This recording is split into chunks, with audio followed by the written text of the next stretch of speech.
I'm working a lot on a project called Empowered Experts, but it's for different verticals of women's empowerment. What can pregnant and nursing moms do?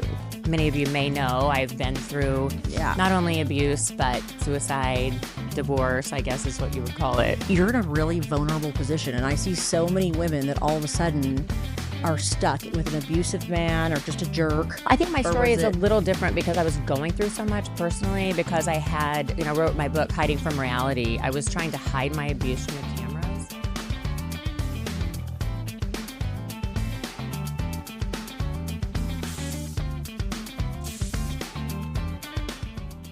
Hey everybody, it's Erin Alonso at DermFx, and today I have a very special guest with me, Taylor Armstrong of the Housewives. If you guys all know, hi Taylor, thank you so much. Thank you for having me. Coming on, and we've just been having some really fun chats, and we want to catch up with her and see what's been going on and how she's doing and what are you doing today. And yeah, so what have you been working on lately? I'm working a lot on a project called Empowered Experts, but it's for different verticals of women's empowerment. For instance, I talk about relationships. My business partner, Gemma, talks a lot about how to market your female-owned businesses and branding your businesses. And we have another one of our speakers who works on starting your own women-owned businesses and what some of the advantages are with loans and things like that. Hard as a there's woman. 12 of us, and we all have our different verticals. We're going to be doing retreats and cruises, courses, so people can join us online for live chats. Yes, let's go. I'm going on a cruise in Greece, August 20th through the 26th. To teach women about business? I'm going to talk about relationships, but it's also just a fun cruise. So people can sign up. It's through a company called Trova, Trova Trips. And so you can go online. I have my own page. And you can get 8 to 24 of your friends and go on a cruise. It's all planned. The guides are already prepared. The entire tours, the wine tasting, the rooms, everything's already put together. Gosh. So it's just a package deal. Just grab your girlfriends and let's go to Greece. We're going to Crete. Oh my gosh. Who wouldn't love that? Right. 7 days in Crete with an entire trip planned, and I'll be there to have some fun and talk about a little empowerment here and there as well. I love it. That is so good. Yeah, I think it's important. We've all been through something in our lives. And so the comeback, which is my focus, is as many of you may know, I've been through not only abuse, but suicide, divorce, I guess is what you would call it. And a lot of that played out on the Housewives. And so now it's time to share how to come back from all those things. Everybody needs to know that, right? I mean, whether it's losing a friend, a job loss, a death, losing a parent, trying to deal with motherhood, coming back from all of that as well. So all the different versions. You have to reinvent yourself. Like you've had to reinvent yourself a lot. Yes. I mean, those are some of life's biggest struggles, right? Just to... Yeah. So I'm glad you're doing that. That sounds super exciting. And so what has been the interest so far? People have been like, sign me up, or definitely do you guys advertise? Yeah. We're just getting ready to launch actually all of the social media for the Trova Trip, the Greece trip in April. That's going to launch next Thursday. We're announcing the launch on the 22nd. Okay. But leading up to then, starting tomorrow, will be all kinds of details about the cruise. Everything from what the itineraries look like to pictures of Crete and all that you're going to get to enjoy in the 7 days that you're there. Oh, that sounds amazing. Yeah, it's going to be fun. You better jump on board. I know. I'm like already thinking like, and we do have early bird opportunities too. So it's less if you sign on. The first 8 people get a discount on the trip. And they're so reasonably priced. When I first signed on to do these, I thought, that's impossible. You can get 7 days in Greece for this price and grab a friend and go and just enjoy a girls trip.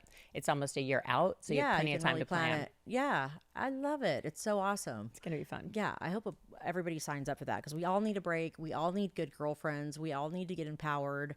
I mean, who doesn't need that? Every girl I know, I think, needs that, right? 100%. And I think that also ties into just the DermFx experiences that I've had is we all need to feel better on the inside all the time. But as you were talking about with pregnant women, they're going through a lot with their hormones and feeling like they're not at their best weight, perhaps. Fake it till you make it, ladies. Come on. Right. Right. But feeling a little bit of beauty from the outside is a gift as well. Just to look in the mirror and think, I look pretty today. Now I'm going to go out and conquer the world from the inside. How did you deal with it with like reality TV? I feel like, was that brutal? Well, I think my Or story was is a it- little different because I was going through so much personally because I had, wrote my book, Hiding from Reality. I was trying to hide my abuse from the cameras. So it wasn't could as. you? No, unfortunately, it all came out in season 2. And I guess that would be a tip that I would tell anyone that wants to do reality TV. You may Yeah. think you can hide your lives from the cameras, but you cannot. So Yeah, because I don't was going sign to up say if you don't, abuse if isn't you like don't want something you that. plan out. So Right. it would be like, she pissed me off, whack. Or, Right. Yeah, or like, you said that in front of the camera. What's wrong with you? Right, I could right. see that would be a really hard thing. So you think people were maybe gentler with you because maybe they're like, oh, let's not like rip her up and be like, oh, you look fat on that episode. What's wrong with you? Or I just could imagine. I don't know. I'm just thinking as a layperson, like, ooh, I don't know that I'd want somebody like cruising around with me in my house in my slippers and my robe, like, and then have everybody on the planet like chime in as to like what's wrong with me. Right. Or did you feel like people were nice? I just don't feel like people chime in unless they're mean, but maybe I'm wrong. The original 6 of us on Beverly Hills was Camille Grammer, Adrienne Malouf, Lisa Vanderpump, Adrienne, Kim, Kyle, Richards. And the original 6 of us were real friends with real problems. 5 out of the 6 of us were married when we started. And we didn't know how to do reality TV. We just had our real lives on camera. So we had a divorce in season 1, my abuse and suicide in season 2, and then another divorce in season 3. So we were 6 women living real lives, as opposed to some of the reality you see now feels very manufactured. Right. They know you need to flip a table. Well, they hooked or us on the scream. real ones, right? Right, And now they're like, yes. okay, how do you compete with that? Like, that's got to be like, oh, a divorce? They're probably going, yeah, get some divorces going on there, right? Yeah.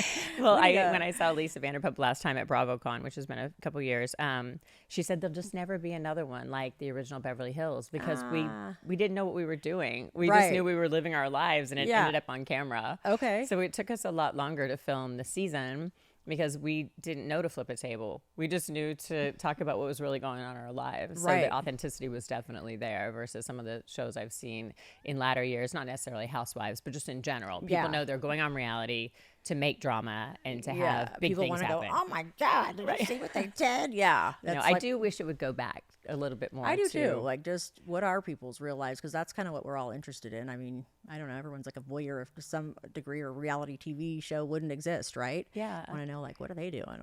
Yeah. So And our real lives are all of our lives are very interesting. mine's pretty colorful.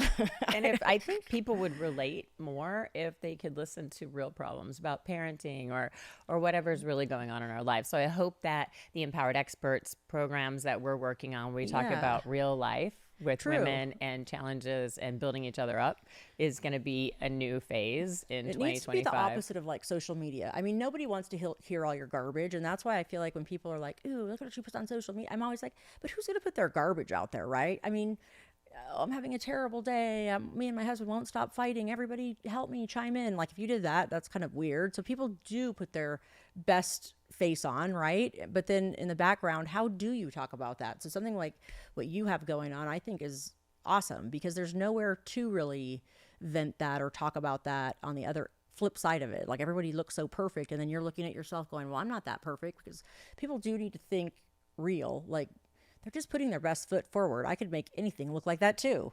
You could, anybody, even if you're having the worst life or life experience or anything, like, you could make it look however you want. It's reality TV. So, or it's, just making some sort of video and posting it. And so, I agree. I think that's wreaking havoc on our younger generations. it sure is. I thought that's a big problem. I mean, my daughter, I was driving her home from college yesterday, and she's on social, and she's looking at people, and she's like, oh, this girl got, a chin lift and a nose job, and look how good she looks. And I'm thinking, she's 17. Let's just back off and realize that you're just beautiful the way that you are for a minute. I tell the young girls, you're the cutest you're ever going to be today. Please enjoy it. Like, please. Oh, it's awful to hear that. Like, you are pretty enough. Everybody, girls, you're pretty enough. Like, just, Absolutely.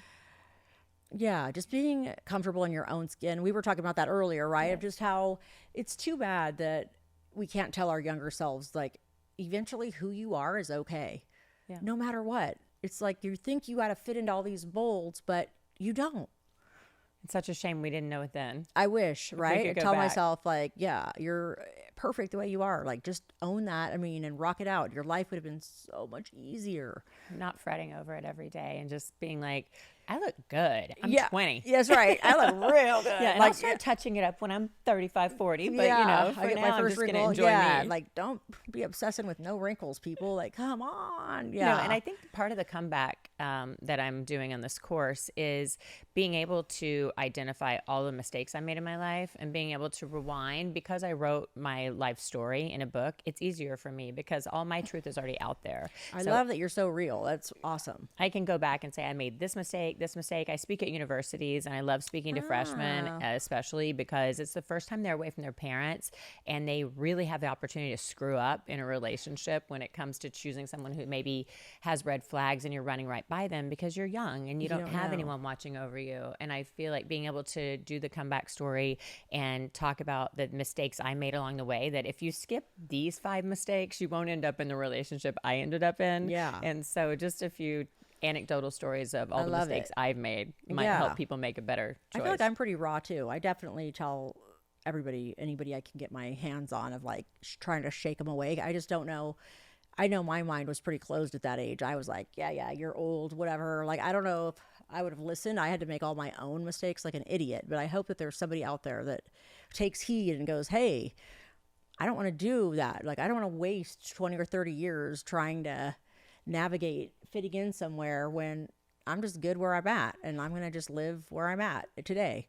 Yeah, with my college students, I always say to them, your parents didn't send me here. Okay, so we can curse, we can do whatever you want. I'll tell you stories about things I did when I was your age, and you can listen or not listen, but I'm not here to lecture you. I'm just here to share with you the mistakes along the way that I made that ended me up in a domestic violence marriage, that ended me up making poor mistakes where I gave up my career for a boy straight out of graduate school and gave up a huge piece of opportunity for myself. I'm like, these are all the things, all the turns, that the sliding doors that I chose that I regret. Yeah, no, I see that a lot with women that give up like everything to be a mom or whatever. It's like, oh, my husband's gonna get it or whatever, and it's like, well, that's always great, but don't give yourself away in the meantime, right? You don't want to lose who you are. I mean, being a mom's awesome, and there's nothing like it, as we know. I mean, there's nothing like it, but at the same time, you're in a really vulnerable position. And I see so many women that all of a sudden are stuck with an abusive man or just a jerk.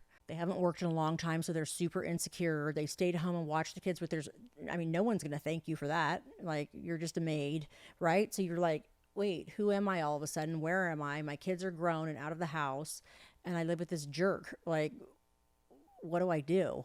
And they get stuck there, and it's like they have no money. He has full control. I hear this story every day. Yep. He has control of 100% of the money, and I'm just sort of like sitting there, like begging for my hair to get done, or I'm begging, can I get my nails done? Like, I mean, so many women embezzle from their husbands. Like, they come in and like, oh, I got 3 credit cards. I went to Vaughn's and bought all these Amex gift cards. Like, I don't know. I just can't imagine like having to live like that. I just feel like that's abuse. Oh, financial abuse is very, very prevalent in abuse in general. I mean, and it feels very knight in shining armor in the beginning. Yeah. For me, I had a textile company when I met my abuser, and he said, I don't want you to work. I don't want you going to downtown LA to the textile district. It's not safe. And, thank you. You shouldn't have to work. I'll take care of you. I feel special. Which felt great, right? Until fast forward, he has complete control over me because I have no income.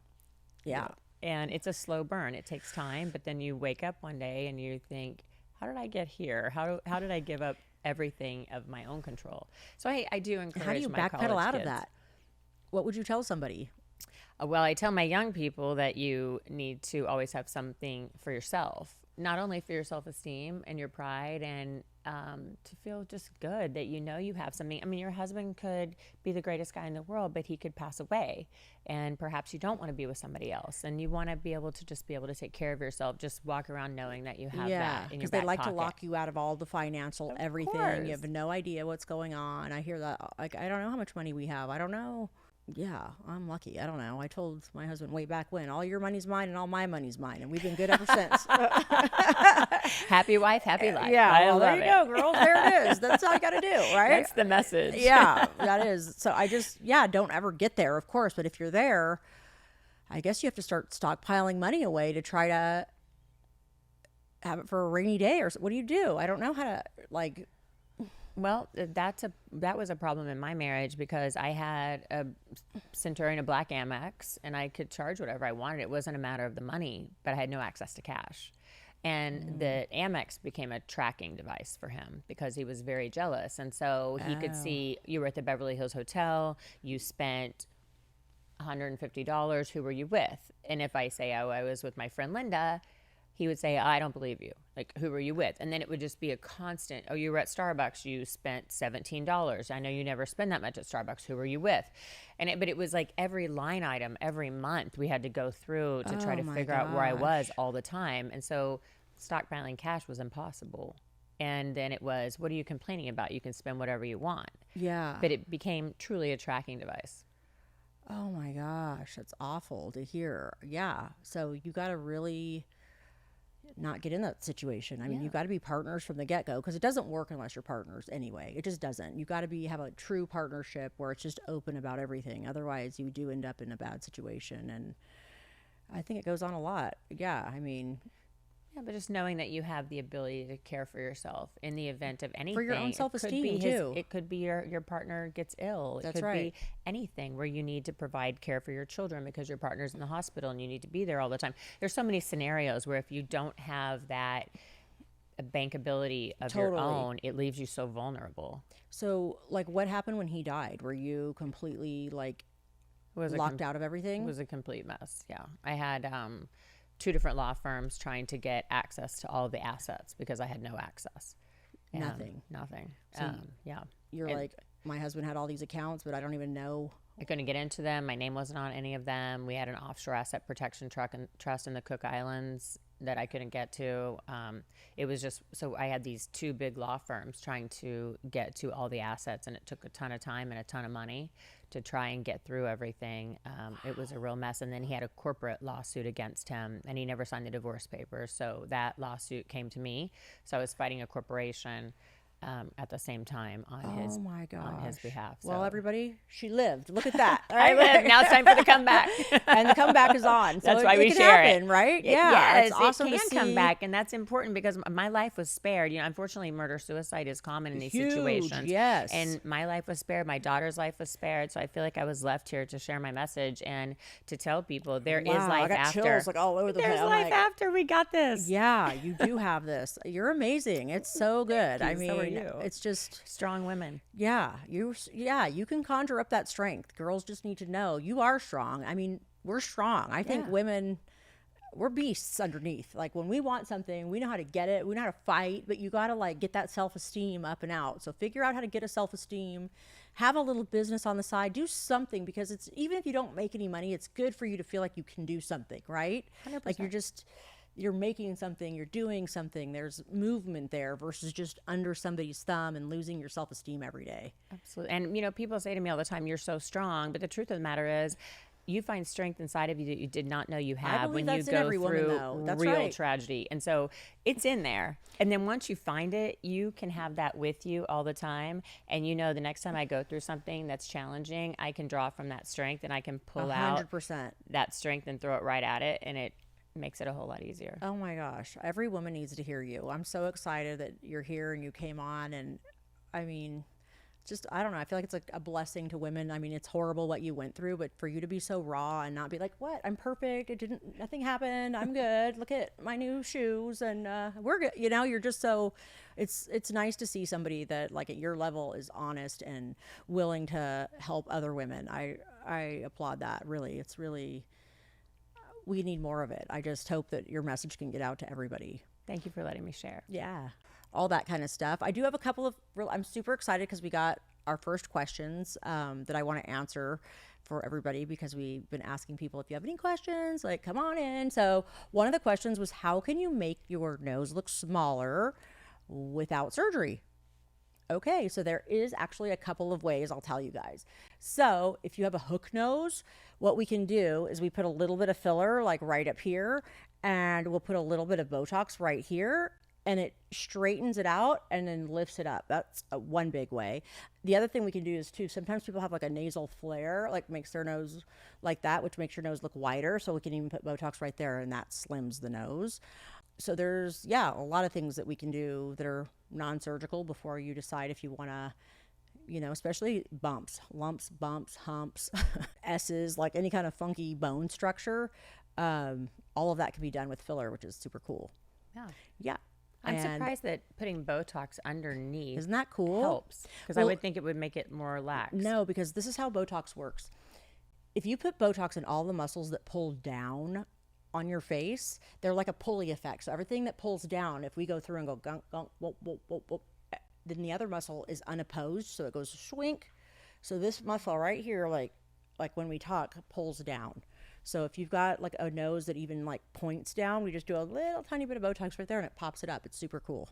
That is cool. Yeah. So we've just sort of figured out we call them depressor muscles. So all the depressor muscles, and pop, pop, pop, pop, pop, and swink, that ponytail gets super tight.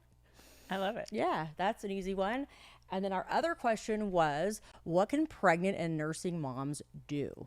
Well, actually, there's a lot of things you can do, believe it or not. Botox and fillers are not FDA approved for pregnant or nursing moms because no one's going to be like, yeah, go ahead and test it on me so all these other chicks can have it, right? No one's going to be like that. So I don't know that it's unsafe. I had it on accident. I don't know. And a lot of girls that are trying to get pregnant these days, I always just tell them just do it on your period. If that's the case. But if you are pregnant and nursing, you can have diamond glows, you can have hydrofacials, anything without the lidocaine. Like if you don't need to numb for it, you could have a spectra, which is like if you have brown spots on your skin, you could have that done. You could have laser genesis, which is for red spots. You could have microneedling, like if you wanted a lighter one that isn't like super, you know, painful, that is a little bit more painful. But anything you can do where you don't need lidocaine, you can do it. So there are some things that, you know, because I mean, I've been pregnant 3 times, so I definitely know that you feel frump-a-dump, right? Definitely like, oof, I don't like this new me. I don't like how I look. Yeah, like you're fat, bloated, tired, all the things that we try to not look like. So I guess that's the answer to that. So I love the questions. So I guess keep them coming. I feel like I know a lot of the procedures you do at DermFx, but I'm not familiar with the diamond glow. I must have missed that one. Oh, okay. It's like it's a new one that the makers of Botox have come up with. It's kind of like a faster microdermabrasion that infuses at the same time. Okay. So like when it's taking the very top layer of the skin off, which is the stratum corneum, it's also infusing. I love it. So it's like a quick pickup, yeah, with no downtime to it. Okay, put that on my list. Yeah, yeah. If you ever want to just look kind of glowy for it, especially after summer. Yeah, obviously, because I'm in the sun a lot. Yeah, being in California and Mexico, and so after I feel like I need something to glow at the end of the summer. Yeah, you've been traveling like crazy already, and it's not even summer. I know. you just got back from all over the place. Yes. Yeah, and especially when I lived in the mountains, when I lived in Vail, Colorado, and was skiing 100 days a year. At the end of ski season, I definitely felt the effects. Being in the cold air, so dry, and then the sun bouncing off the snow is an illusion to people that you're not getting all of that UV, and it's so drying. You sure are. The diamond glow at the end of ski season would be an amazing treat. No, it would be. Yeah, that's a super good. All right, you heard it right there, everybody. All right, well, thanks for coming. Okay, thank you, everybody, and thanks for joining in. See you guys soon.